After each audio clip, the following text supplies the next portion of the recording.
ஒரு விஷயம் கவனிச்சிருக்கீங்களா? காதல் ஆரம்பிச்ச புதுசுல காலையில தூங்கி எழுந்ததும் அந்த பர்சனுடைய முகம்தான் நமக்கு நினைவுக்கு வரும். சாப்பிடும் போதும் அவர் நினைப்பு தான். நைட்டு தூங்குறதுக்கு முன்னாடியும் அவர்கிட்ட பேசினாதான் நமக்கு தூக்கமே வரும். ஒரு மெசேஜ் வந்து லேட் ஆனா கூட அப்படியே நம்ம பதறி போயிடுவோம்.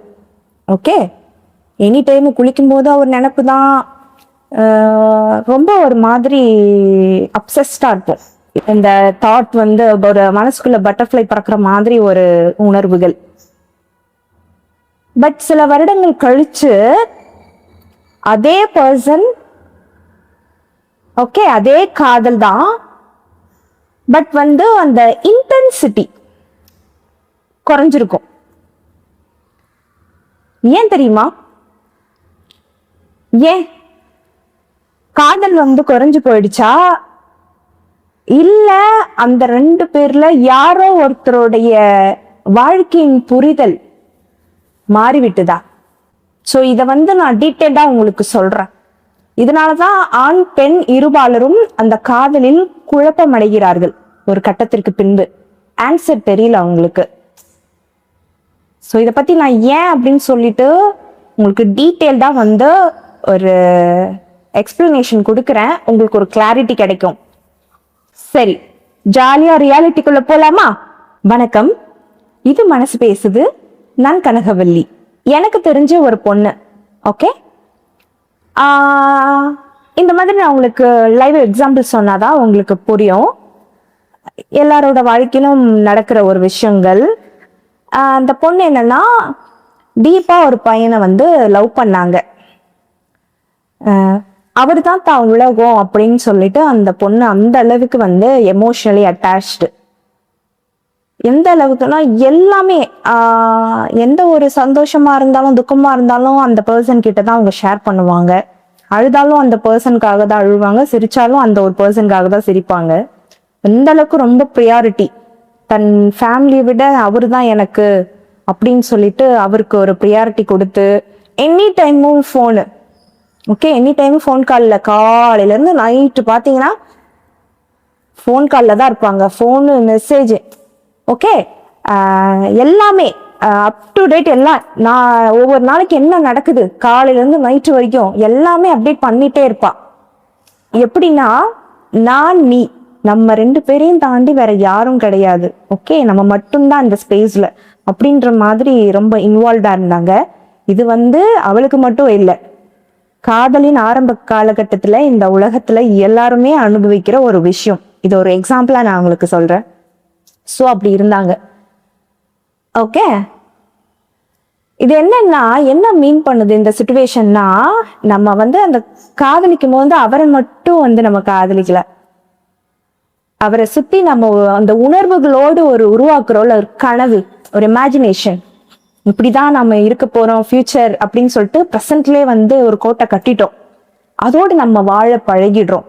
அதாவது நம்ம அவர் கூட இப்போ காதல்ல இப்பதான் ஆரம்பிச்சு இருந்தாலும் அதுக்குள்ள கனவுல வந்து அவர் கூட ஒரு குழந்தைய உருவாக்கி வயசான காலகட்டத்துல எப்படி நாம இருப்போம் அப்படின்றது வரைக்கும் ஒரு கனவுலகம், ஒரு கற்பனை உருவாக்கி அதுக்குள்ள வாழ பழகிடுறோம். அதனாலதான் அந்த எமோஷனல் அட்டாச்மெண்ட் கிரியேட் ஆகுது. ஓகே, இது வரைக்கும் நம்ம பேசினது வந்து நார்மலா வந்து யூஸ்வலா எல்லார் லைஃப்லயும் நடக்கிற ஆரம்ப கட்ட காதல். இப்ப இங்கதான் நமக்கு சைக்காலஜி வந்து ஹிட் ஆகுது. இங்க வந்து ஒரு ஆங்கிள் எப்படின்னா, சில வருஷங்கள் கழிச்சு அந்த காதல் ஒரே ஃப்ளோல இருக்கிறது இல்ல, சம் சேஞ்சஸ் வரும். அது எப்படின்னா, ரெண்டு பேர்த்துல ஒருத்தர் சேஞ்ச் ஆவார். ஏன்னா நம்ம வாழ்க்கையில எப்பவுமே வந்து மாற்றங்கள் நடைபெற்றுக்கிட்டே இருக்கும். ஏன்னா நம்ம வாழ்க்கையில வந்து பாத்தீங்கன்னா ஒரே மாதிரி இருக்காது எல்லாருக்கும்.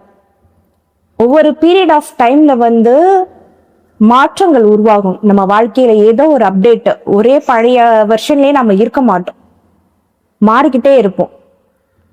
இத வந்து ஜோதிட ரீதியாகவும் நாம வந்து பார்த்தாலும் ஒவ்வொரு வந்து கிரக நிலைகள் மாறும் பொழுது மனிதர்களின் மனநிலையும் மாறும், மனிதர்களுடைய வாழ்க்கையில் மாற்றங்கள் ஏற்படும்.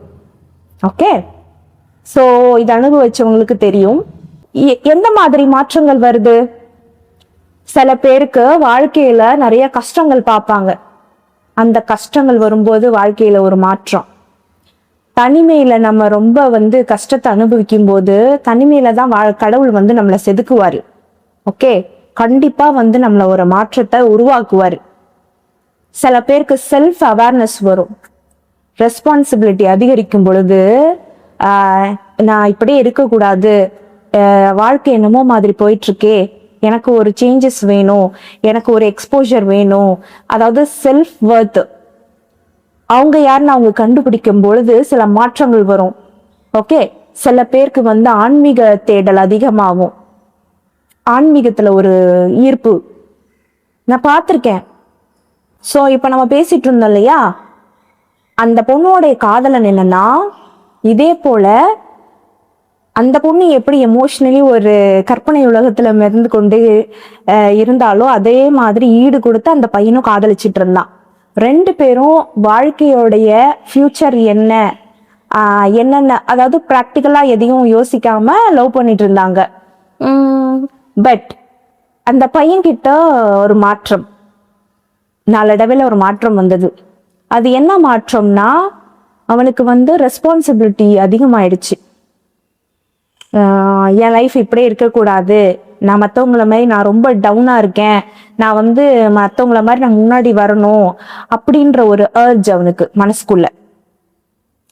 அதனால அவன் காதலை குறைக்கல. ஓகே, காதலை குறைக்கல. பட் அவனுடைய பிஹேவியர்ல நிறைய சேஞ்சஸ். என்ன சேஞ்சஸ் பார்த்தீங்கன்னா, அவன் அந்த முன்ன மாதிரி அந்த காதல்ல இல்ல. லவ் அப்படியே தான் இருக்கு. இதை நீங்க மைன்யூட்டா புரிஞ்சுக்கணும். காதல் இருக்கு, பட் முன்ன மாதிரி ஈடு கொடுக்க முடியல. என் லைஃப்ல முழு அர்த்தமும் நீ மட்டும் கிடையாது. எப்படி? முழு அர்த்தமும் நீ மட்டும் கிடையாது, நீ என் வாழ்க்கையில ஒரு பார்ட், அவ்வளவுதான் அப்படிங்கிறத ஃபீல் பண்ண. அதை தாண்டி நான் இன்னும் நிறைய என் வாழ்க்கையில ஃபேஸ் பண்ண வேண்டியது இருக்கு. நிறைய நானும் அனுபவிக்க வேண்டிய வாழ்க்கை இருக்கு. என்ன நான் கண்டுபிடிச்சிட்டேன், புரியுதுங்களா? அப்போ காதலிக்கும் பொழுது அவன் யாருன்னு கண்டுபிடிக்கல. அப்ப அவனுக்கு ஒரு கம்ஃபோர்ட், அந்த தனிமையை பூர்த்தி செய்யற ஒரு பர்சன் அவ. ஓகே, நல்லா ஜாலியா இருந்துச்சு அந்த ஒரு காதல் உலகத்துல. அவனும் நல்லா என்ஜாய் பண்ணான். அந்த பையன் எப்போ சேஞ்ச் ஆகுறான்னு பாத்தீங்கன்னா, வாழ்க்கையோடைய சீரியஸ் கட்டம் புரிய வரும்போது அவனுக்கு தெரியுது, லவ்னே இருக்கக்கூடாது, லவ்னே இருந்து என்னத்தை நான் கண்டேன், அது ஒரு பக்கம் இருக்கட்டும், இது தப்பு இல்ல. வாழ்க்கை நம்மள கைப்பிடிச்சு ஒரு ஒன்ஸ் கூட்டிட்டு போகணும்னு ரெடி ஆயிட்டா நம்ம யாரும் அதுல தப்பிக்க முடியாது இல்லையா? கர்மாக்களின் அடிப்படையில் என்ன நடக்கிறதோ அதன்படி நாம் நடந்து செல்லத்தான் வேண்டும். அதை நீங்க தவிர்க்க முடியாது. விதியாகப்பட்டது சில நேரங்கள்ல நம்மள சும்மா விடாது. அது செய்யறத செஞ்சுட்டு தான் போகும். இல்ல நீங்க ஒரு தப்பான டைரக்ஷனுக்கு போறீங்கன்னா, உங்களை நல்ல வழிக்கு கூட்டிட்டு போகணும்னா அது கூட்டிட்டு போகதான் செய்யும். ஸோ இதை நம்ம ஸ்பிரிச்சுவலாவும் பார்க்க வேண்டியது இருக்கு. ஸோ அப்படி பார்க்கும்போது அந்த பையன்கிட்ட பாத்தீங்கன்னா நிறைய சேஞ்சஸ். முன்ன மாதிரி அந்த பொண்ணோட ஊர் சுத்துறது இல்ல, அந்த இல்ல ரொம்ப லவ் டீப்பா இருக்கும்போது எப்படிலாம் இருப்பாங்க உங்களுக்கு தெரியும். அந்த மாதிரி ஒரு ஃபோன் கால்ஸ் கிடையாது, இர்ரெகுலர் ஆயிடுச்சு. ஃபோன் கால்ஸ்லாம் சும்மா ஒரு கடமைக்கு பண்ணணும். அந்த ஒரு மெசேஜ் ஒரு எமோஷனலா நம்ம ஸ்டார்டிங்ல எப்படி பண்ணுவோம், நேரங்காலம் பார்க்காம. ஸோ எல்லாமே படிப்படியா ப்ராக்டிக்கலா அவன் திங்க் பண்ண ஆரம்பிச்சுட்டான், லைஃப்ல எது இம்பார்ட்டன்ட் அப்படின்ட்டு. ஸோ இங்க எமோஷனல் வெர்சஸ் ப்ராக்டிக்கல். ஒருத்தர் எமோஷனலாவே இருக்காரு, அந்த பெண் எமோஷனலாவே அதே இடத்துல உட்காந்துருக்கா இன்னும் அவனுக்காக. இங்க மாறினது ஒருத்தவன் வாழ்க்கையை சீரியஸா நினைச்சு ப்ராக்டிக்கலாவும் நம்ம யோசிக்கணும், ஏதாச்சும் பண்ணணும் அப்படின்னு நினைக்கிறானோ அவன்கிட்ட மாற்றம். சரியா? ஸோ ரெண்டு பேரும் ஒரே ஃப்ளோல போகல, ஏற்றத்தாழ்வும் வந்துருச்சு. ஸோ அந்த பொண்ணு என்ன நினைப்பா, இவனுக்கு என் மேல லவ் குறைஞ்சிடுச்சோ, இந்த லவ் சரியில்லை, ஏன் என்னை விட்டுட்டு போயிடுவானோ அப்படின்னு சொல்லிட்டு பதட்டம், பயம், நம்பவும் முடியல, நம்பாம இருக்கவும் முடியல இவளுக்கு. அந்த பையன் ஒரு நாள் நல்லா பேசுவான். வாழ்க்கையை சீரியஸா பார்க்க ஆரம்பிச்ச ஒரு பையன் என்ன பண்ணுவான்னா, ஒரு நாள் நல்லா பேசுவான், ஒரு நாள் டோட்டலா சைலண்ட் ஆயிடுவான். ஆமாங்க, அதுதான் ஹியூமன் சைக்காலஜி. அவனால வந்து ஒரே மாதிரி திங்க் பண்ண முடியாது. ஏன்னா இன்னொரு பக்கம், ஒரு பக்கம் மைண்டு, ஒரு பக்கம் ஹார்ட் வேலை செய்யுது. மைண்ட் வந்து வாழ்க்கைய வந்து சீரியஸ் ஆயிடுறா, இந்த பக்கம் வாடா ஏதாச்சும் பண்ணுடா உன் ஃபியூச்சருக்கு அப்படின்னு நினைக்க வைக்குது. இன்னொரு பக்கம் லவ் வந்து இதோ நான் இருக்கேன், இந்த பொண்ணை வந்து நான் என்ன பண்றது, இந்த பொண்ணுக்கு நான் முன்ன மாதிரி ஃபீலிங்ஸ் கொடுக்க முடியலையே, இம்பார்ட்டன்ஸ் கொடுக்க முடியலையே, எப்படி கிளாஷ் ஆகும். கிளாஷ் ஆகும்போது பையனுக்கும் பொண்ணுக்கும் வந்து மிஸ் அண்டர்ஸ்டாண்டிங் உருவாகும். ஓகே, ஸோ இந்த ரியலைசேஷன் ரெண்டு பேர்த்துல யாருக்காவது ஒண்ணு வந்துச்சுன்னா காதல் ஒரே திசையில போகவில்லைன்னு ரெண்டு பேருக்கும் பிரச்சனை வரும். மனதளவுல தூரம் வரும். சில உறவுகளை வந்து மனதளவுல பேசிட்டு இருப்பாங்க, ஆனா மனதளவுல வந்து தூரமா இருப்பாங்க. ஓகே, ஏதோ சம்திங் மிஸ் ஆகும் அவங்க வாழ்க்கையில. ரெண்டு பேரும் கமிட்டட் தான், பட் மனதளவுல ரெண்டு பேரும் வந்து இடைவெளி விட்டு இருப்பாங்க. அத வந்து அந்த பொண்ணால உணர முடியும் கண்டிப்பா, இல்லையா? ஒரு மாறுதல் இருக்குன்னு பார்த்து அதை கண்டிப்பா அந்த பொண்ணால உணர முடியும். சோ இங்க காதல் இருந்தாலும் அட்டாச்மெண்ட் வந்து மாற ஆரம்பிக்குது. அந்த பொண்ணு அதே அட்டாச்மெண்ட்ல இருக்கான், பையன் வந்து அட்டாச்மெண்ட்ல இருந்து வித்ட்ரா ஆகுறான். ஒரு ஸ்டெப் பின்னாடி போயிடுறான் அந்த பையன். சோ இதுதான் பல உறவுகள்ல பிரச்சனையா இருக்கு. சோ இங்க அந்த பையனை நம்ம தப்பு சொல்ல முடியாது. ஏன்னா அவர் என்ன நினைக்கிறாருன்னா, அந்த பையன் நீ இல்லாம என்னால வாழ முடியாது அப்படின்னு ஒரு பக்கம் நினைக்கிறாரு. இது வந்து ஹார்ட் பண்ற வேலை. இன்னொரு பக்கம் மைண்ட் என்ன பண்ணுதுன்னா, நீ என் வாழ்க்கையில முக்கியம்தான், ஆனா என்னுடைய முழு வாழ்க்கையும் நீ கிடையாது அப்படின்னு நினைக்க வைக்குது. சரியா? ஸோ ரியாலிட்டி வந்து அதான். இங்க வந்து ரெண்டு பேரையும் வந்து நம்ம தப்பு சொல்ல முடியாது. ரெண்டு பேருடைய மனநிலைகள் இங்க வேறுபடுது. நம்ம யாரையும் தப்பு சொல்ல முடியாது. நம்மள நிறைய பேர் நினைக்கிறது என்ன தெரியுமா? எமோஷனல் டிபெண்டன்சிய போயிட்டு காதல்னு நினைக்கிறோம். அதுதாங்க உங்களுக்கு மனவலியை ரொம்ப கொடுக்குது. அது காதலிக்கும் போது உங்களுக்கு தெரியாது. ஏன்னா அதை தப்பான கோணத்துல நீங்க வந்து அக்செப்ட் பண்றீங்க. ஒரு விஷயம் வந்து காதல்னா என்ன, உங்களுக்கு வந்து பாதுகாப்பு, மரியாதை, நிம்மதி இதெல்லாம் கொடுக்கணும். ஓகே, உங்களுக்கு பதற்றம், அதாவது அந்த பையன் வந்துட்டு உங்களுக்கு வந்து ஒரு நாள் பேசலனாலும் டிப்ரெஷன், மெசேஜ் ஆன்லைன்ல வரலன்னா ஆன்சைட்டி, பதற்றம், அவர் என்னை விட்டுட்டு போயிட்டாரோ, இன்னைக்கு என்ன ஆச்சுன்னு சொல்லிட்டு மண்டைய போட்டு பிச்சுக்கிறீங்க. ஓவர் திங்கிங் உங்களுக்கு ஜாஸ்தி ஆகுது. உங்களை ஒரு பதற்றம், பயம், நிம்மதி இல்லாத வச்சிருக்குது. அது லவ்வே கிடையாது. ஓகே, அது வந்து ஒரு எமோஷனல் டிபெண்டன்சி. ரொம்ப வந்து எமோஷனலா நீங்க ஒரு பர்சனுக்கு அடிக்ட் ஆகுறது. காதலுங்கிறது ஒரு மெச்சூரிட்டி. அது வந்து உண்மையா நீங்க ஃபீல் பண்றவங்களுக்கு தெரியும். ஓகே, அந்த லவ் எப்படி இருக்குன்னு சொல்லிட்டு நான் உங்களுக்கு நெக்ஸ்ட் வீடியோல சொல்றேன். பட் இந்த மாதிரி வந்து எமோஷனல் டிபெண்டன்சியா இருக்கிறதுனாலதான் உங்களுக்கு சில ரியாலிட்டி ஹிட் ஆகும்போது, ப்ராக்டிக்கல் டெசிஷன் ரெண்டு பேர்த்துல ஒருத்தவங்க எடுக்கும் பொழுது அங்க நிறைய பிரச்சனைகள் வருது. ஸோ அந்த பர்சன் இல்லாம என்னால சந்தோஷமாவே இருக்க முடியல அப்படின்னு சொன்னா நீங்களே கொஞ்சம் யோசிச்சு பாருங்க. அது வந்து ஒருத்தவங்களை சார்ந்த அடிமையா இருக்கிறதா, இல்ல அது வந்து ஒரு நல்ல காதலா, நிம்மதியான காதலா அப்படிங்கிறத நீங்க கொஞ்சம் சிந்திச்சு பாருங்களேன். நான் சொல்றது கூட நீங்க எடுத்து பக்கத்துல வச்சுட்டு நீங்க தனியா உட்காந்து சிந்திச்சு பாருங்க. சோ இத நான் வந்து ஆன்மீக ரீதியா உங்க பாதிக்கப்பட்டவங்களுக்கு ஒரு நல்ல விஷயம் சொல்றேன். இந்த உலகத்துல வந்து யாரும் யாருடைய சொத்து கிடையாது. சரிங்களா? அத மைண்ட்ல நல்லா வந்து பிக்ஸ் பண்ணிக்கோங்க. யாரும் யாருக்கும் வந்து சொந்தம் கிடையாது. நம்ம கூட நம்ம வாழ்க்கையின் முடிவு வர எல்லா மனிதர்களும், எல்லா ஆன்மாக்களும் நம்ம பண்ற ஒரு ஜேர்னி. ஓகே, இந்த லைஃப்ன்ற இந்த ஜேர்னில வர பயணிகள், உங்க பேசஞ்சர்ஸ். அவங்க உங்க கூட டிராவல் பண்ணதான் வருவாங்க. சில பேர் சில மாசங்கள் வருவாங்க, சில நாட்கள் தான் வந்து போவாங்க. சில பேர் வாழ்நாள் முழுக்க வருவாங்க. உங்களை பிடிச்சு போய் நீங்க உங்களுக்கு கம்ஃபர்ட், ஓகே, உங்க ட்ரஸ்ட் உங்க மேல இருக்கிறதுனால ஆன்மீக ரீதியா நீங்க இந்த கர்மா கனெக்ஷன் சொல்றாங்கல்ல, சோ அப்படி இருக்கும் பொழுது அதனால அவங்க கூட லைஃப் லாங் வருவாங்க கர்மா கடனை தீக்கிறதுக்கு. சரி, எல்லாருமே ஒரு லெசன் கத்து கொடுத்துட்டு போறதுக்கு தான். ஓகேவா? அதை நம்ம வந்து நம்ம உடைமையா நினைக்கிறதுனாலதான் இங்க பல பிரச்சனை. அப்படி நினைக்காதீங்க. அது வந்து ஒரு இல்யூஷன், மாயை, நம்ம மனதை கட்டுப்படுத்துற மாயை. சோ அதுல இருந்து நீங்க வெளியே வந்துதான் ஆகணும். அப்பதான் உங்க மனது பாதிக்கப்படுறத நீங்க முழுசா விட முடியும். சோ இத நீங்க புரிஞ்சுக்கிட்டீங்கன்னா உங்களுக்கு வாழ்க்கையில பயம் இருக்காது, பதற்றம் கம்மியாயிடும், வாழ்க்கையில நிம்மதி கிடைக்கும். ஒருத்தவங்களுக்காக உடைஞ்சு போறது, தவறான முடிவுகள் எடுக்கிறது, சத்தியமா அதெல்லாம் உங்களை விட்டு உங்க மைண்டை விட்டு போயிடும். இந்த மாயன்ற ஒரு சிறைக்குள்ள நீங்க சிக்கும் பொழுதுதான், அதாவது வாழ்க்கையுடைய உண்மைகள் யதார்த்தத்தை நீங்க புரிஞ்சுக்கிட்டீங்கன்னா மட்டும்தான் இதுல இருந்து இந்த மாயன்ற இந்த சிறைக்குள்ள இருந்து நீங்க வெளியே வர முடியும். எமோஷனலாவே இருந்தீங்கன்னா பிரச்சனை பாதிப்பு உங்களுக்கு 100% கேரண்டி. அதை கடவுளே வந்தாலும் உங்களை தடுக்க முடியாது. ரியாலிட்டி அக்செப்ட் பண்ண கத்துக்கோங்க. ஆரம்பத்துல அது உங்களுக்கு மனவலி கொடுக்கும் தான் கொஞ்ச நாளைக்கு, அதுக்கப்புறம் அதுவே உங்களை ஸ்ட்ராங் ஆக்கிடும்.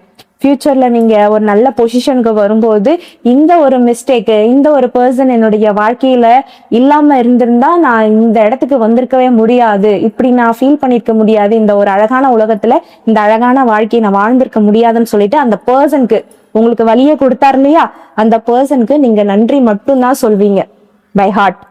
இதுதான் நிஜம்.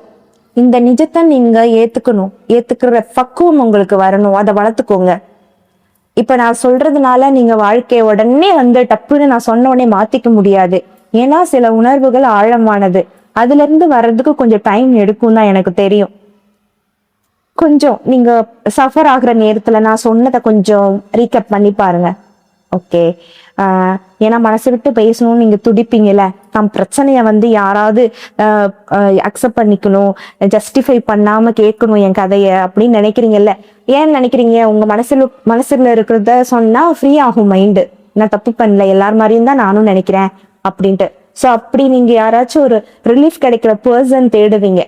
அப்ப நான் சொல்றதெல்லாம் நீங்க கொஞ்சம் யோசிச்சு பாருங்க. அப்போ உங்களுக்கு ஆன்சர் கிடைக்கும், ஒரு தெளிவு கிடைக்கும். ஒன்ஸ் நான் சொன்னது உண்மைதான் நீங்க அக்செப்ட் பண்ண ஆரம்பிச்ச நாள்ல இருந்து நீங்க முழுசா குணமாவீங்க அந்த வழியில இருந்து. சரிங்களா? ஒரு சின்ன எக்ஸாம்பிள் உங்களுக்கு. ஒரு செடி ஒண்ணு வளர்க்க ஆரம்பிக்கிறோம். ஆரம்ப ஸ்டேஜ்ல அந்த செடிக்கு ஒரு சின்ன குச்சி சப்போர்ட்டுக்கு தேவைப்படுது, வைக்கிறோம். ஓகேயா? அந்த செடி நல்லா வளர்ந்து ஒரு பெரிய மரமாகுது. அப்போ அந்த மரத்துக்கு அந்த குச்சியோட சப்போர்ட் தேவைப்படல. இங்க நீங்க அந்த மரம் அந்த குச்சியை வெறுத்துருச்சுன்னு சொல்லுவீங்களா? சொல்ல மாட்டீங்க. ஏன் சொல்லுங்க? அந்த மரம் வளர்ந்துடுச்சு. சோ அந்த குச்சியோட வேலை முடிஞ்சிருச்சு, அவ்வளவுதான். அதுக்காக அங்க 2 பேர் மேலயும் தப்பு இல்லை. அந்த குச்சியோட சப்போர்ட் இனிமே அந்த மரத்துக்கு தேவைப்படாது. அதே மாதிரிதான் ரிலேஷன்ஷிப்லயும் அந்த ஒருத்தர் இங்க சப்போர்ட் ஸ்டேஜ்லயே இருப்பாரு, ஒருத்தர் வளர்ந்து வாழ்க்கையில growth ஸ்டேஜுக்கு போயிடுவார், முன்னேற்றத்துக்கு. இதுதான் நமக்கு விதிக்கப்பட்ட விதி. என்ன நடக்கணுமோ அது நடக்கும்போது அவங்கவுங்க ரோல் முடிஞ்சு போகும்போது எல்லாமே முடிஞ்சிடும். அதை நம்ம இவங்க தப்பு அவங்க தப்புன்னு கம்ப்ளைண்ட் பண்ண முடியாது. இதெல்லாம் நீங்க வாழ்க்கையில ஆன்மீக ரீதியா பார்க்கும்போதுதான் உங்களுக்கு தெளிவு கிடைக்கும். அதனாலதான் நம்ம கோயிலுக்கு போறோம், சாமி கும்பிடுறோம், கண்ணுக்கு தெரியாத அந்த இறைவன் கிட்ட எல்லா குற்றத்தையும் ஒப்படைச்சு தீர்வு காண்றோம். மன நிம்மதிக்காக கோயிலுக்கு போறோம். ஏன்னா அங்க மட்டும்தான் நமக்கு உண்மை என்னன்னு, நமக்கு ரியாலிட்டி என்னன்னே கிடைக்கும் மனதளவுல. சரிங்களா? சோ அதனாலதான் 2 பேர்த்துல ஒருத்தர் சொல்லுவாங்க, நீ முன்ன மாதிரி இல்ல அப்படின்னு சொல்லிட்டு. முன்ன மாதிரி இல்லையே, எனக்கு ப்ரியாரிட்டி நீ கொடுக்கறது இல்லையே அப்படின்ட்டு. அந்த முன்ன மாதிரின்றது அர்த்தம் என்ன தெரியுமா? நீ எனக்கு முன்ன கொடுத்த எமோஷனல் அட்டென்ஷன் இப்ப கொடுக்கறது இல்லையே, அது மிஸ் ஆயிடுச்சு. ஓகே, அது காதல் இல்லைன்றதுனால வந்த வார்த்தை கிடையாது. அந்த காதலுடைய வடிவம் மாறிடுச்சு. முன்ன ஒரு ஷேப்ல இருந்த அந்த காதல் இப்ப வேற ஒரு அவதாரம், வேற ஒரு வெர்ஷனுக்கு மாறிடுச்சு. சோ அதனால அந்த கேள்வி வருது. இந்த கேள்விக்கு விடை தெரியாம தான் பல ஆண்கள் பல பெண்கள் கண்மூடித்தனமா குழப்பத்தில் இருக்கிறாங்க, பதில் கிடைக்காத. சோ இந்த வீடியோ பாக்குற பலர் இப்போ உடனே மனசுக்குள்ள நினைக்கலாம், என்னால அந்த பர்சனை இன்னும் மறக்க முடியலையே அப்படின்னு சொல்லிட்டு. நான் உங்களை கேக்குறேன், உங்களுக்கு இன்னும் அந்த பர்சன் தான் வேணுமா? அந்த பர்சனை மறக்க முடியலையா? இல்ல அவர் கொடுத்த உணர்வுகளை உங்களால மறக்க முடியலையா? அந்த உணர்வு வேணுமா உங்களுக்கு? எமோஷனல் சப்போர்ட் வேணுமா? எனக்கு யோசிச்சு கமெண்ட்ல சொல்லுங்க. ஏன்னா இந்த 2 கேள்விக்கும் மிகப்பெரிய வித்தியாசம் இருக்கு. இந்த வித்தியாசம் கண்டுபிடிச்சிட்டீங்கன்னா உங்களுக்கு யாருடைய கைடன்ஸும் வேணாம், நீங்களே ஒரு பாதிக்கப்பட்ட உறவுல இருந்து வெளியில வந்துடலாம். இல்லைன்னா அந்த உறவை எப்படி நம்ம பார்ட்னருக்கு ஏத்த மாதிரி அட்ஜஸ்ட் பண்ணி அவர் கூட டிராவல் பண்ணலாம், தொந்தரவு இல்லாத, பிரச்சனை இல்லாம, ஒரு மிஸ் அண்டர்ஸ்டாண்டிங் இல்லாம எப்படி இதை பேசி தீர்க்கலாம் அப்படின்னு உங்களுக்கு ஒரு கிளாரிட்டி கிடைக்கும். சோ நண்பர்களே, சில நேரத்துல நம்ம காதலிச்ச காதலரை இழந்து மிஸ் பண்ணி அழறதில்ல. அவர் நமக்கு முன்ன கொடுத்த பாதுகாப்பு, மரியாதை, அட்டென்ஷனு, எமோஷனல் சப்போர்ட்டு, இந்த கவனம்ல அதெல்லாம் ரொம்ப நம்ம தான் அந்த ஈகோவை ஹிட் பண்ணும். நாம தான் அவருக்கு ஸ்பெஷல் அப்படின்னு சொல்லிட்டு அந்த ஒரு எமோஷனல் எல்லாருக்கும் இருக்கும். அந்த மாதிரி நம்ம அதெல்லாம் மிஸ் ஆகும்போது தான் நமக்கு இந்த கொஸ்டின் வருது. அதுதான் நமக்கு எதையோ பறி கொடுத்த மாதிரி ஒரு உடைஞ்சு போன வழியில நம்ம உட்கார வைக்குது. சோ உங்க பார்ட்னர் யாராவது வாழ்க்கையில் முன்னே சென்று விட்டால், அவரு காதலை மறுத்து விட்டார் அப்படிங்கறதுனால இல்லை, அவரு அந்த ரிலேஷன்ஷிப்ல தன்னை யாருன்னு அவர் கண்டுபிடிக்க ஆரம்பிச்சிட்டாரு. தான் யாரு, என்ன என்னோட வெர்ஷன், என்ன நான் எதுக்காக இந்த உலகத்துக்கு வந்தேன், என்கிட்ட என்னென்ன ஸ்கில் இருக்கு, இதுக்கப்புறம் நான் எப்படி போகணும்ன்றத கண்டுபிடிக்க ஆரம்பிச்சிட்டாரு. ஸோ அதனால காதல் குறையில, அதோட டைரக்ஷன் மாறிடுச்சு. வாழ்க்கையில எல்லாமே நீதான் அப்படின்ற அந்த வார்த்தை இப்ப அது ஒரு பகுதி தான் அப்படின்ற மைண்ட் செட் வந்துடுச்சு. ஸோ அதுதான் வளர்ச்சி, அதுதான் மெச்சூரிட்டி, அதுதான் வாழ்க்கையின் மன அமைதிக்கான ஒரு அழகான பயணமும் கூட. அதை நீங்களும் அக்செப்ட் பண்ணணும். சரி, இப்ப நான் ஒரு கேள்வியோட முடிக்கிறேன். உங்க வாழ்க்கையிலையும் யாராவது இப்படி மாறி போயிட்டாங்க அப்படின்னு நினைச்சு ஃபீல் பண்ணிட்டு இருக்கீங்களா, இல்ல அவங்க வளர்ந்துட்டாங்க, என்னை விட நல்லா அப்டேட் ஆகி போயிட்டாங்கன்னு நினைச்சிட்டு இருக்கீங்களா? கமெண்ட்ல சொல்லுங்க. இந்த மாதிரி உண்மைகள் பேசுற வீடியோஸ் பிடிச்சிருந்தா மறக்காம சப்ஸ்கிரைப் பண்ணுங்க. சத்தம் இல்லாம ஆனா ஆழமா மனசு பேசும். மீண்டும் ஒரு உண்மை வீடியோவுடன் உங்களை சந்திக்கிறேன். நன்றி.